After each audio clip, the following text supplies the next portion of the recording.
It's very rare that shampoo does a whole lot. Most shampoos, store-bought shampoos, are filled with crap. Does drug and alcohol abuse affect people's hair? Yes, absolutely. You can lose up to 33% of your hair in 6 months. Brad Pitt isn't Brad Pitt without everything that makes him up. I think a lot of these guys are bald and actually are wearing pieces and wigs.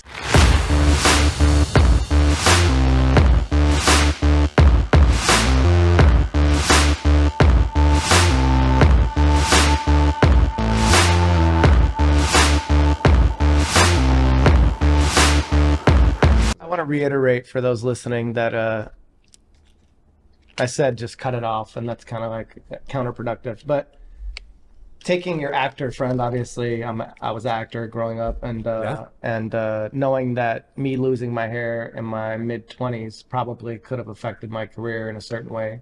I'd stopped acting around then anyway, but in general, like that's a big factor, right? I mean, Sure. no 25-year-old wants to be, you know, on the Bruce Willis track that early, because you're not going to be able to play those roles yet, right? For sure. Now I think I'm just getting into the age range where it wouldn't even matter at the type of roles that I'm playing. It's perfectly fine for me to be a bald individual. Totally. But for a 15-year gap, I would have been kind of limited to certain types of roles, right? Of course. Yeah. Well, I mean, how many times do you see in today's world sort of younger male celebrities that are bald? Yeah. It's rare.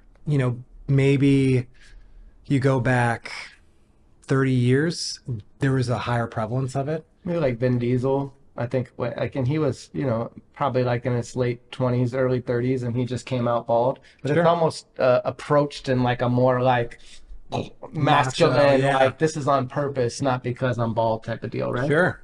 And I think a lot of these guys are bald and actually are wearing pieces and wigs. I mean, I've heard like all the tabloids about singers and this nature and stuff. I mean, it's a big deal. Obviously, these guys have created downlines of like whole, tons of people eat off of this machine that is this person or character Sure. or musician, and it's presented as this package. And Brad Pitt isn't Brad Pitt without everything that makes him up. You know what I mean? Absolutely. Yeah. Well, I mean, you go back, so Sean Connery, Yeah. James Bond. Yeah. Would they have cast him if he wasn't wearing a system? I don't know. No. I mean, I don't think so. I mean, if we're I think so. as guys identifying with this, just badass figure who can get all the ladies, typically you're going to envision somebody with hair. I mean, for the most part. Yeah, I mean, there's not too many Jason Stathams or like guys like this in that nature. And we're in a different time period now where it's like almost romanticized in a certain fashion. But Sure. But going back, no. I mean, you wanted Pierce Brosnan, you didn't want, Sean Connery with no hair. Roger Moore had a thick old head of hair too, right? Say, do we have any James Bonds that didn't have hair? Now that I'm thinking about it. I mean, Sean Connery aged as one, but I mean, Daniel Craig's hair isn't super, super thick, I guess. I guess he's the closest to like Yeah, realism, you know what I mean? Right, They yeah. let him age like gracefully over the period of time, totally. and you've seen that his hair's gotten thinner and he's gotten more, masculine, so to speak. Sure. But he was a rough James Bond to begin with, right? Oh, yeah. I mean, That wasn't your Pierce Brosnan No. transfer over phase. And people had a hard time adapting to it. I think he was my preference, actually. I love it. Yeah, I thought Casino Royale was incredible. I love that Absolutely. they made it real. But some people like the Inspector Gadget type, Pierce Brosnan type of James Bond as well, Yeah, We're interested to see where it's going next. absolutely. I'm sure the next guy's going to have hair. They're trying to go young, they said, because they want somebody that can carry the franchise. But we'll see. Okay. Yeah, they were thinking like younger than not, So we'll see how that turns out. Sure. I've seen a lot of people been thrown around, but you never know where that's going to go. Okay. Carried another 20, 30 years. About 30, but yeah, they'd like to see somebody do 15 probably. Yeah, absolutely. Because Daniel Craig had 15, I think. Yeah, it goes by quicker than you think, Yeah. Yeah.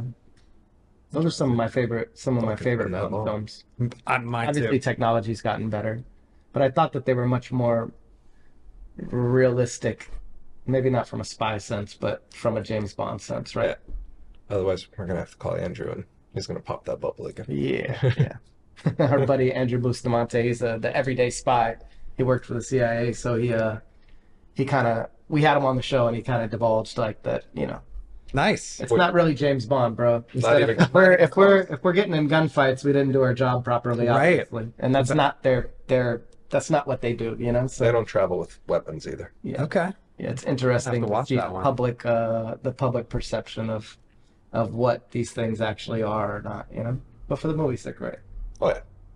What's this device that you have here on the table in front of us? So this is a ProScope. They actually don't make them anymore, but the ProScope is simply a 50 times magnification device. So when I see somebody in person, like there's really literally no reason for me to see somebody in person unless I'm scoping their head. Outside of that, people can see you remotely.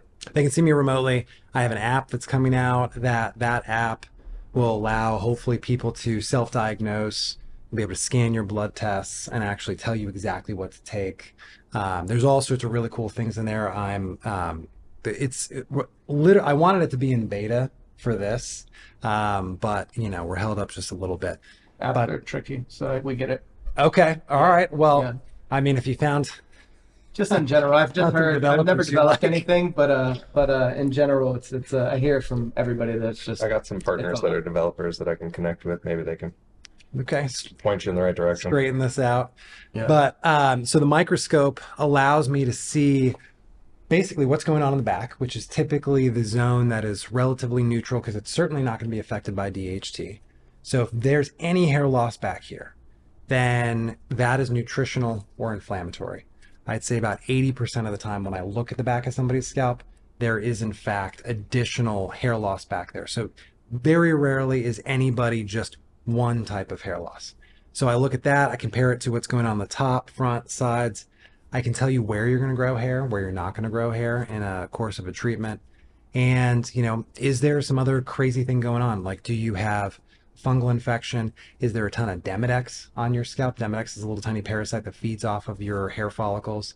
When you're immunocompromised, it'll actually get inside your hair follicles, lay eggs, and then they'll basically take over that follicle and move from follicle to follicle to follicle. And some people have a handful, not a big deal. Some people, their entire scalp is filled with Demodex. How often is that? Do you find that? About 10, 15% of the time. Really? So they literally have bugs that are causing their hair loss. Yeah. And Microscopic. oh yeah, they're only, I think they're 0.3 millimeters, maybe they're about a millimeter long. And you can see them under the microscope. It's wild. I mean, you can't see them moving, obviously, because they're too small. And But they've you got know what these- they look like comparatively to other things. And you need to go through a specific protocol to get rid of them, because if you just don't wash your hair, that's enough. And oftentimes, if you are immunocompromised, nutritionally deficient, and you're not washing your hair, that they get in there and they take hold. Talking about washing your hair, how often should someone wash their hair? If you are losing your hair or you have a scalp condition, you should be washing daily. Is that like I remember like Nioxin and these things, right? Is that Yeah. shampoo? Sure. Yeah, it's supposed to break up DHT or calcification, whatever they used to tell you at the hair cutting place. Yeah, I mean, so it's very rare that shampoo does a whole lot. Yeah. However, I have a colleague who's in Brazil. He started to use an ultrasound to measure the efficacy of his shampoo, to see if it increased circulation, to see if basically like ultrasound that you'd, look Yeah. for something going on physically. The different layers of the ultrasound allow to see, the impact of blood flow, impact on subcutaneous fat, impact on inflammation. And he proved at least that this one shampoo is something that was actually improving somebody's overall scalp condition, which should encourage hair growth. Interesting. So there's hope. There is hope. Yeah, for the shampoo. But in that case, most of the time, But so they should be washing daily if they're losing their hair. absolutely. For a bald man such as myself, what do you suggest I mean, if for hair care? in that you sense? should probably be washing your scalp, so you can go ahead and, I mean, essentially Do I what you still want. use a shampoo or do I use like a face wash or something? No, definitely use a shampoo. A shampoo. Yeah, because your scalp originally had 100,000 hair follicles on it, and so even though they're miniaturized, doesn't mean that they're not, deserving of attention. Yeah. So in that case, you can use the shampoo, take the pads of your fingers and literally sort of scrub the surface of your scalp all the way down to the nape of the neck, back to the front, let it sit. And sometimes, like, our shampoo is pretty drying because it's designed to get rid of the sebaceous activity so that you'll actually get rid of Demodex, get rid of any fungus, break down any excess sebum that may be impairing your hair follicle structure a little bit. But you actually condition your scalp with a natural conditioner. And what's that? Coconut oil? No, that's actually typically not good. But so we have a scalp therapy conditioner that I recommend that you actually put into your scalp and massage that in, let it sit. It's sort of like if you were gonna, tone and then moisturize type of thing. So, or cleanse, tone, and moisturize. It's sort of like the shampoo would be the cleanser and the moisturizer would be the conditioner. So it just treats those individual follicles better, and it certainly would improve your overall scalp health for anybody, really. Yeah. Interesting. There's hope. I'm definitely not washing in those.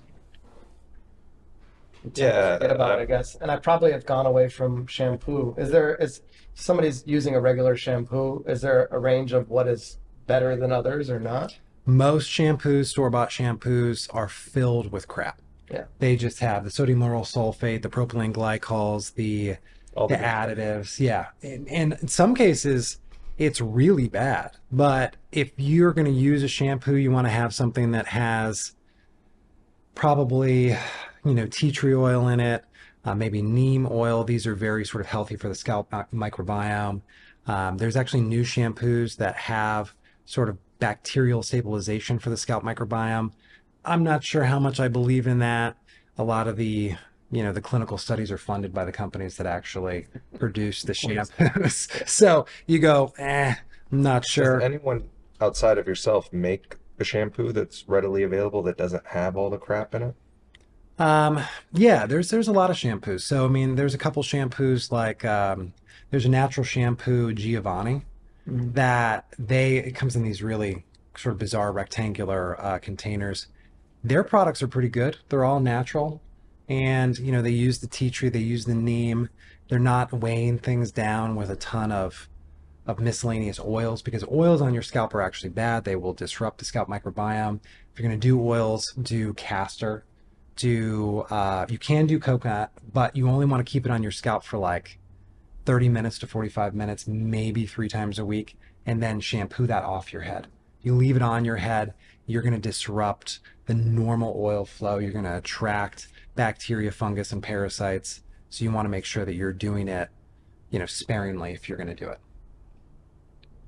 Emu oil is actually very, very good as well. But you have to kill the emu to extract the emu oil. Do you? And yeah, people don't like that. Although I used to use it in the clinic, and it is It's the amazing oil, right? it is an amazing I used to oil. carry it in my cannabis store. Actually, there was a lady that made a emu oil cannabis topical. I didn't know that you had to kill the emu in them. Yeah, there's this. Makes me think twice about this lady now.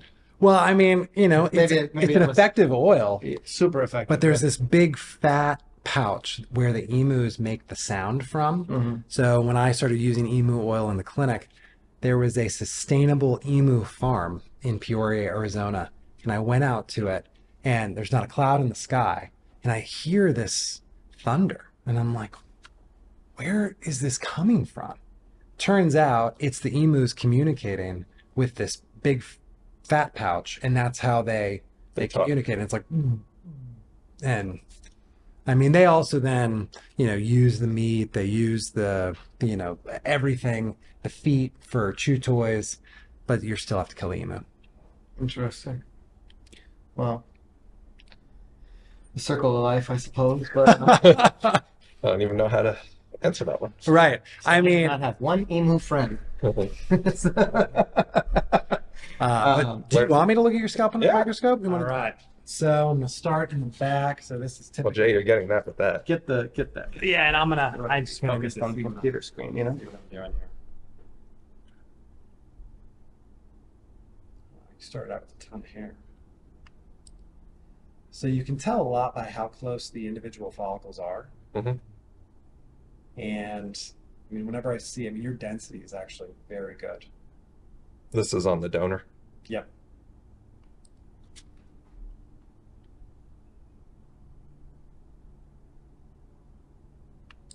So you can see that that's a transplanted hair because it's obviously thicker than the surrounding hairs.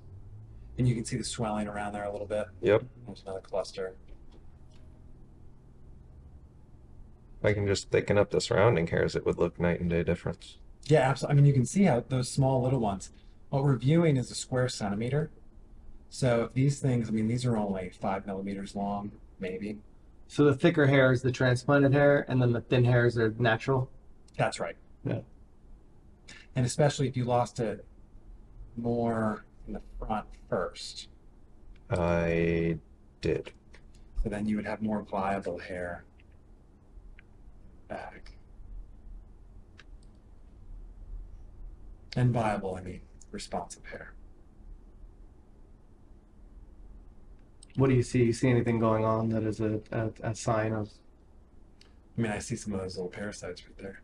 Do you? Yeah, that excretion right there in the middle of the screen. Those guys right Yep. there? That thing that kind of looks like it's sticking up. Yep. Yeah. So you also notice there's no hair growing out of that hair follicle. Correct. Good news is it's active. So you get rid of what's growing out of there, and you'll probably end up, getting something small being produced. So there you've seen one. There wasn't a bunch. No, I mean, oftentimes people will have some. Also looks like my scalp's just pissed. I mean, it doesn't look too bad, actually. I mean, here you've got some flaking. That oftentimes happens too with a lot of hair transplants just because there is some inflammation because it's... Plus, I've been wearing a hat all weekend. Oh, there you go. Does that stick around forever, or does it? No, not necessarily. Luckily, I keep it pretty tight, and they just did a minor fill-in just because. I was like, all right. So, random question for you. Does drug and alcohol abuse affect people's hair? Yes, absolutely. In one particular case, a gentleman had extraordinary hair loss early because of his alcohol addiction. And so typically what comes along with addiction is obviously you're not eating properly. You're not taking care of yourself. You may be using anything and everything. And if that's the case, I mean, your body is starved physically, but you also are creating a tremendous amount of inflammation. And so you end up, your system, your liver, your kidneys, these are things in Chinese medicine. They actually have ingredients that are used in some of these supplements that are specifically targeted for hair loss, like Foti, which cleanse the liver and the kidneys. And when you're really aggressively toxifying the liver and the kidneys, it will immediately lead to hair loss or exacerbation of male pattern loss, female pattern loss. It can induce telogen effluvium. It can induce, which is a really quick shed of hair. You can lose up to 33% of your hair in 6 months. You could trigger alopecia areata, which is something that starts out at those spots, but then it can spread. And sometimes, drug use may be something that is prescribed and you don't even know. I mean, it could be a blood pressure med that doesn't agree with you. It could be blood pressure and cholesterol med that doesn't agree with you. I've seen Adderall be a problem. I've seen Wellbutrin be a problem. And so it's doing the same thing physically, and it's causing this sort of downward spiral for those individuals. So if you can live clean, if you can, try not to take meds, obviously try not to abuse yourself with addiction. I mean, some people, it's a disease. It is, you got to get it under control, but it is certainly a factor. I didn't realize how much micropigmentation fucking hurt, though. Well, I'm tattooed. Yeah. Fuck. I was in the chair for like 4 hours. When you're Might as well get scalp's tattooed. so sensitive. Oh, dude, and it was like 2 days post of a transplant. I'm like, this just sucks. You got it 2 days after a transplant? Yeah. Oh, bro. So they skipped the areas they took shit from, but still, like, I'm not the smartest man in the world, but I know that that's probably not a good idea. That sounds like, your body is, was so pissed. I was in tears. I believe it. And the doctor's like, what's wrong? I'm like, seriously? Like, it fucking hurts. Of course it does. Are these parasites or these things, do they cause any other health complications besides hair loss? No, and they don't even cause hair loss. It's just they typically will. There's these little things called epithelial cells, and they're cells that basically coming from your skin, and they're becoming hair. And they'll get in there and they'll start eating the sebum, and they'll start eating a little bit of the epithelial cells. It's not going to cause hair loss, but it's not going to help you With hair. decrease inflammation. So I want your scalp as clean as possible, as healthy as possible. I want, my clients to have the best response possible. And I try to leave no stone unturned. I mean, like the gentleman who I was talking about earlier from Florida. I mean, I'm referring him out to get microneedling. If he wanted to go get PRP, he can go, get PRP but only from a reputable place that I've seen the results from already. And there's a new procedure now called the Alma TED, and it is an ultrasound procedure where they essentially are blasting your scalp with ultrasound, which is obviously totally safe, but it just improves the absorption of a topical that they have. Plus, it will seemingly stimulate cellular recovery. So it becomes another method of sort of scalp stimulation. And I have a very surface understanding of it. I have a couple colleagues that do it, and they seem to be getting good results. It's about the same as really good PRP, or it's about the same as probably really good laser. But if you do everything synergistically, and so say you do the Alma TED with the laser, with minoxidil, with finasteride internally, and then you use, all the appropriate supplements to mitigate your situation.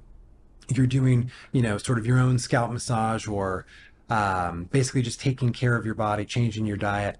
You will have a very powerful result. How do you feel about those red light hats?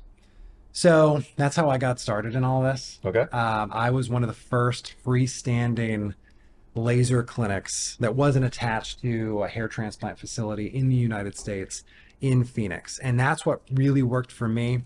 Turns out, unknowingly, I predominantly had diffuse alopecia areata, which was causing my loss early on. And I responded really, really well to low-level laser therapy. And nobody was doing it in the US. And I'm like, and they certainly didn't have these at-home units. And I found a company in Australia that were selling the units. And that's how all of this started, because I opened a clinic with lasers when I was 22. My dad owned a salon. I was like, hey, can I borrow some money to get one of these lasers? And he's like, well, here's a room and pay me back, and let's get this party started. Wow. So that's how it all started. What I didn't realize is that laser is only a little piece. You have to do everything else with it, or it's not going to work. These companies that are selling now 300 diode lasers, it's absurd. It's like the laser is stimulating blood flow, and it's stimulating cellular regeneration. It's basically forcing energy into the cell. So when you end up having all of this energy into the cell, you only need enough to stimulate it, not too much. Stimulate it. And exactly. And then you literally become overstimulated. So all of these physicians that are selling these 300 unit lasers, in my opinion, are doing their clients a disservice. And I can hear the physicians that I know going, why are you saying that, Will? But I think the maximum device that you should use is an 80 diode device. And I think that you should probably start, depending upon your hair color, with something, smaller than that, like a 60 diode device. And when we were really getting the best results in the clinic, I was using a clinical device that was 30 diodes and 60 diodes. And I saw people lose hair with 60 diodes. Wow. So it was overstimulating at 60. And You'd start smaller, go 30. yeah, you start smaller and work your way up. I mean, the woman that I saw yesterday in the clinic, she was using a 12 diode laser comb, and I'm not a huge fan of that product for a lot of reasons, but it was working for her. So it's just a little bit of stimulus. It's like working out. I mean, you're not going to go in and bench press 400 pounds if you've never been in the gym before. If you did, you get crushed, literally, or, blow out a tricep. Something. Yeah. And so that's where you want to start small and work your way up. Think of it like running, working out, any physical activity. Is there any precursor to underlying health implications based off of hair loss or what you see? Yeah, absolutely. Um, There are, I mean, so many. is it like a thing that you can see with certain people that there's underlying conditions that may be more not just obviously cosmetic, but bad for them in general? I mean, if you are losing your hair due to nutrition, because your zinc is low, your D is low, and your ferritin is low, that means your immune system is not working at full capacity. And you're going to be more susceptible to viruses, more susceptible to cancer, more susceptible to digestive disruptions and other skin abnormalities. So that's one. There are other things like psoriatic arthritis, which I feel as though there's a link with psoriatic arthritis and obviously psoriasis, but I've seen a lot of people with alopecia areata kind of have these undertones of psoriatic arthritis, or people who have psoriatic arthritis have also alopecia areata, which is an autoimmune condition. The something called CCCA, which predominantly affects African American women. It's the chemicals usually in the relaxers that they're using regularly to relax hair. Those chemicals are creating enough toxicity on the scalp that their immune system's freaking out and causing scarring that is then overtaking the hair follicle and literally consuming the hair follicle. So you go, well, maybe this chemical exposure, I mean, if that's what it's doing to your scalp and you absorb 10% of everything you put on your scalp, what's going on inside your body? Man. And I mean, there's other conditions, blood pressure issues. If you're on medications, that's going to usually cause exacerbate hair loss, diabetes, thyroid. Hair can be a representation of general wellness. For the women, because we didn't touch on them much, but I want to put something in there.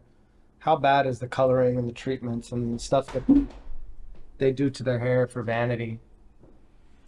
Most of the time it's not that bad. The color that I see that is an issue, Bleach. And permanent hair color. And What is permanent hair color? and again, I'm not a stylist. Yeah. So there's some chemical issue with the permanent versus semi-permanent versus temporary. And I'm sure, again, stylist friends are like, what are you saying, Will? You don't know what you're talking about. But I've seen the permanent color be a problem for, if you're going to have a problem with it, it's usually the permanent hair color. How bad is bleach for someone that bleaches their hair like often? I mean, I've seen my mom's hair deteriorate from the 80s on from bleaching constantly. I mean, the bleach is more of an issue with creating a level of inflammation that's just going to slowly, cause more hair to fall out. But it's not ideal. I don't think it's a health risk. I don't know what it is about the permanent color I've seen people have physical allergic reactions to it.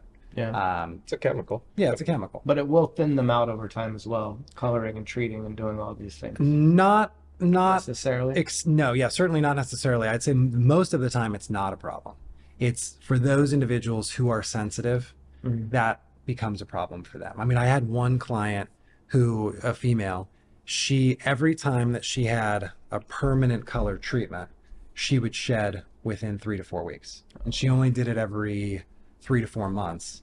And then every single time she'd be growing a ton of hair, she'd go get her hair colored, and then all of a sudden she'd dump. And I'm like, what's going on? Like, how is this happening? And then we isolated it to the hair color. She stopped doing that.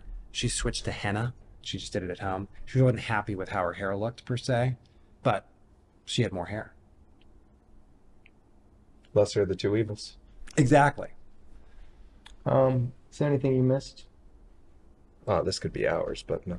Personally, while you have them here, that you want to? No. Well, I guess, most people just wash their hair real quick and they're done. How long should someone be washing their hair, massaging the scalp in that process?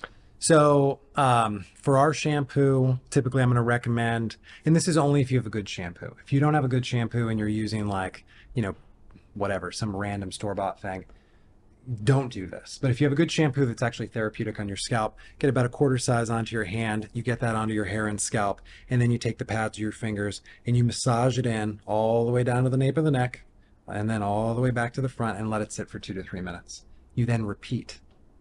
And when you repeat, you end up basically popping the tops of any pustules, if there's any Demodex, if there's any fungus, then the undertone, the underlying inflammatory state is exposed because you peeled off that first layer. You do shampoo again, and basically it would just do the same procedure, let it sit for a minute or two, and then you'll finish that with a healthy, hydrating scalp conditioner.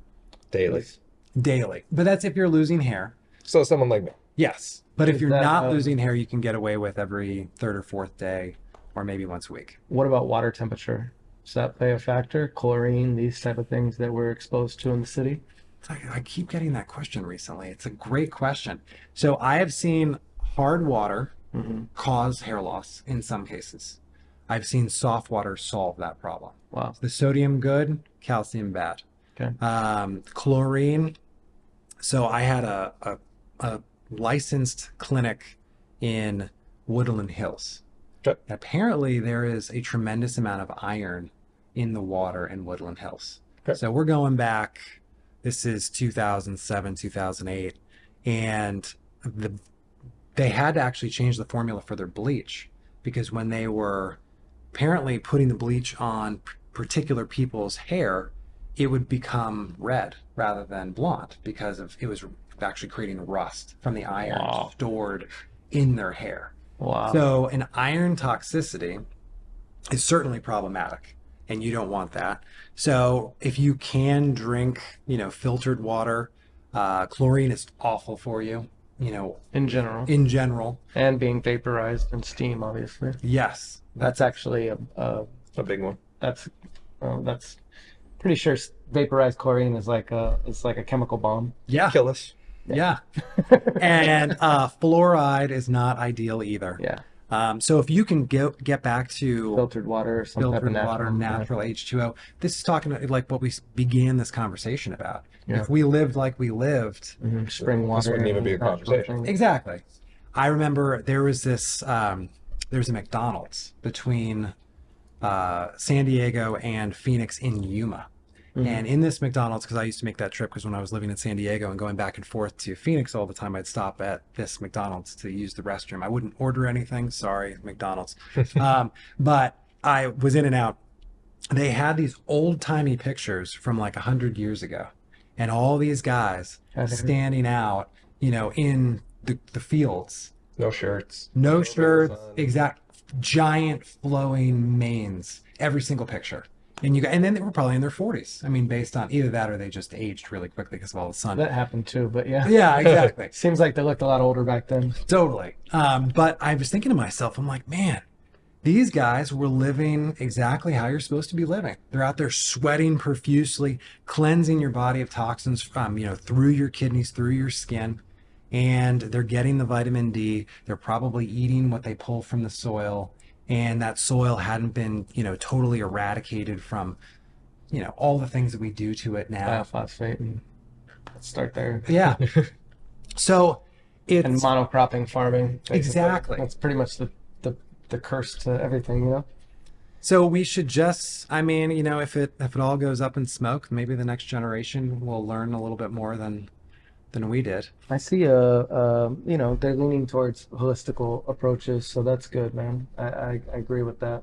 People are starting to look at that, and even Western medicine is now taking a look at Eastern medicine and kind of recalibrating everything, which can't be bad. No, I think it's great. And you've got functional doctors that are DOs or, they've been at least medically trained and they're going, we're doing a lot of this sort of, allopathic thing incorrectly. And so it's spreading slowly but surely, which is great. Good. Back to the water temperature, just for people. Oh, yeah, that sorry. think a lot, but no, it's fine. What temperature do you use when you wash your hair? Do you take hot showers? Yeah, I take normal hot showers. I've trying to be at 44 years old, I made a commitment to myself. I want to live to 100. So there's certain things that I started doing that I didn't do before. So I take a normal hot shower. It's probably like 105 degrees, maybe 108. And then I finish the last like 30 seconds. A buddy of mine Cold. in Ohio, it was like, dude, it's the most invigorating thing. And I'm going, I worked my way up to 30 seconds. I'm still, I mean, these guys who do the cold You plunge. lose your breath, right? I do. Like Yeah. you just, it shocks Immediately you. shocking. I saw fucking Tim get in the drink cooler yesterday at the end of class, and I'm like, why would you do that? Women tend to shower hotter.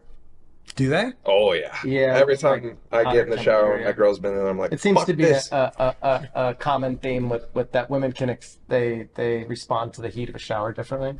They run colder. Yeah, they run colder, I guess, would be a better My wife term takes for it. scorching hot showers. See? See? It's not just your wife, it's wives. It's wives in general. For the Okay. most place. Yeah. Does that, but that's not it doesn't affect you. I don't think it's You an haven't issue. seen anything. Yeah, I mean, That's 'cause good. if you follow that same thought process, I recommend that people to go get a steam, steam shower Yeah. or just sweat Yeah. in some capacity. So I would, Push some stuff out. yeah, I mean, your hair is growing from your skin. So if you can get any toxins that are sort of, in that, Talking sauna or a steam room, you want to get some stuff out of you that Yeah, actually absolutely. stimulates and helps. for sure. Wow. And And a good shower after to break it all up. yeah. So I mean, and that's we go. Yeah. So, I mean, I don't think it matters much unless you're injuring yourself in some way. Gotcha. Before we wrap up, we usually have the guest kind of wrap up with just something they would like to share, or if there's any points that you didn't get to as well. And then also, please add all of your social websites and the products and things And then for people to reach you. link it all down below for you. Sure. Well, thank you. I would like to add, there are people who have told me numerous times that they're suicidal from their hair loss. Wow. Oh, shit. And that always, when you have somebody like that and you're sitting across from you in your office, on one hand, I'm very empathetic. And I'm like, look, the first thing that I will say is you are more than your hair. Now, you can't control whatever else is going on in their life. But, I would like to say to whomever is just hyper distraught, you are more than your hair. Like, it's okay. Like, there is life beyond hair. So take that. That's my primary takeaway. Yeah. However, if you want to do something about it, here's all my social profiles. So my YouTube channel is William Gaunitz Trichologist. Same thing on Instagram. Those are my two most active. Repurposed on TikTok, which is Will Gaunitz Trichologist, and then my company, which is advancedtrichology.com. Everything that I've learned over the last 21 years, I put into my products. I'm still coming out with new products. I have a new one that launched 3-4 weeks ago. And you can find all that research there. You can learn whatever I'm doing there, as well as, I have an app that's coming out, and then I have to self-diagnose at home. And then ultimately too, I do have a podcast, which I will most likely start back up again. I took a huge hiatus, which is the Trichologist podcast, and that'll start back up in January. Can non-patients of yours buy stuff from your website? Oh yeah, absolutely. So, I mean, we, from advanced trichology, from that perspective, we want people to start, to empower themselves. Like, I don't want everybody to have to talk to me because A, I don't have enough time in the day. And then B, if you can empower yourself, you can learn for yourself, then you can use those tools for the rest of your life to keep your hair. So you don't have to end up in a situation where you have a hair system or you're doing something, wild. Crazy. To keep. Or you just look like me. Again, it looks good on you, so you're good. Here, there it is. We appreciate your time and all of the coming up. knowledge. That was Yeah, really cool. absolutely. And we've never gotten into this, and obviously it's Topics that bother Vic. we're not all Yeah, the hosts, but me too. but we look to be patients. Yeah. There you go. Right on. Well, thank you so much for having me. Yeah, we appreciate that, and that's I like what you said as well, because that is deep, and I'm sure women as much as men. I mean, If not more. more, I would think that this is troubling for a woman that is, went Oh, yeah. from a beautiful head of hair to thinning and then losing. It's got to be very traumatic to what it does to them. So thanks for that. Yeah, of course. Because we are more than our hair or our looks, or we all I have agree. something to offer. So Alrighty, guys. Like, comment, subscribe. See you on the next one.